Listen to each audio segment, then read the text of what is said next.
তো পাঠশালা একাডেমিতে, ঠিক আছে, আজকে আমার প্রথম ক্লাস। ঠিক আছে, ফার্স্ট চ্যাপ্টার যেটা পড়াবো সেটা some basic concept of chemistry. ঠিক আছে, তার মধ্যে প্রথম যেটা আছে সেটা হচ্ছে ফিজিক্যাল ক্লাসিফিকেশন অফ ম্যাটার। সেটার মধ্যে যেটা ভাগ আছে সেটা হচ্ছে সলিড, লিকুইড আর গ্যাস। ঠিক আছে, সলিড হচ্ছে ক্লোজলি বাউন্ড থাকে, লিকুইড হচ্ছে স্লাইডলি ক্লোজলি বাউন্ড, আর গ্যাস হচ্ছে একদম ফ্রি থাকে, মলিকিউলস গুলো পুরো ফ্রি স্টেটে থাকে। ঠিক আছে, র্যান্ডমলি মোশন করতে পারে, এর মধ্যে র্যান্ডমলি মোশন করতে পারে না। ঠিক আছে, আর আরেকটা জিনিস হচ্ছে এটা মেল্টিং পয়েন্ট, বয়লিং পয়েন্ট গুলো তিনজনেরই আলাদা আলাদা হয়। ঠিক আছে, এছাড়া এর মধ্যে যেটা আছে সেটা হচ্ছে the simplest form of a pure substance. It is the simplest form of a pure substance. Can neither be destroyed nor be built. ঠিক আছে, not built from any other substances. ঠিক আছে, যেরকম carbon, hydrogen, simplest form of a pure substance, oxygen, nitrogen, এগুলো। ঠিক আছে, এদেরকে আমরা অ্যাকচুয়ালি এলিমেন্ট বলে থাকি। ঠিক আছে, আর এলিমেন্ট ছাড়া আমরা যেটা পাবো সেটা হচ্ছে কম্পাউন্ড। কম্পাউন্ড পাবো। ঠিক আছে, কম্পাউন্ডস হচ্ছে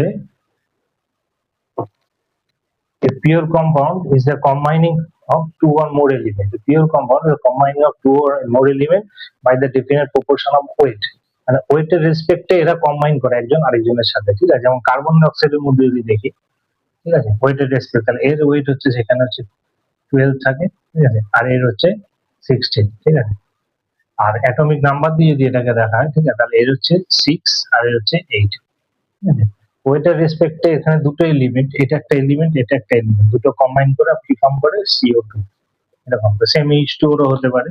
ঠিক আছে, ডেফিনিট প্রপোর্শন বাই মাস। ঠিক আছে, মাস মাস রিলেটেড, এরা দুজন কম্বাইন করে দুটো এলিমেন্ট একটা কম্পাউন্ড ফর্ম করে। এছাড়া আমরা আজকে যেটা পড়বো সেটা হচ্ছে law of conservation of mass. Law of conservation of mass. Law of conservation of mass বলতে কি বোঝায়? Law of conservation of mass বলতে যেটা বোঝায় সেটা হচ্ছে যে any physical and chemical change, যে কোনো ফিজিক্যাল আর কেমিক্যাল চেঞ্জের ক্ষেত্রে, ঠিক আছে, রিঅ্যাকশন, মোট টোটাল রিঅ্যাকটেন্টের যে ভ্যালু থাকে, ঠিক আছে, আর প্রোডাক্ট, ঠিক আছে, রিঅ্যাকশনের আগে রিঅ্যাকটেন্টের যে টোটাল মাসটা থাকে এবং রিঅ্যাকশনের পর প্রোডাক্টের যে টোটাল মাসটা থাকে, সেই দুটোই সেম হয়। সাপোজ 2A 3B, এখান থেকে রিঅ্যাকশন করে 3A 2, টোটাল মাসটা হচ্ছে 2 + 3 5। তাহলে রিঅ্যাকশনের পরেও যে প্রোডাক্টটা ফর্ম হচ্ছে সেখানেও মাসটা আমার থেকে যাচ্ছে 5। এটা হচ্ছে law of conservation of mass.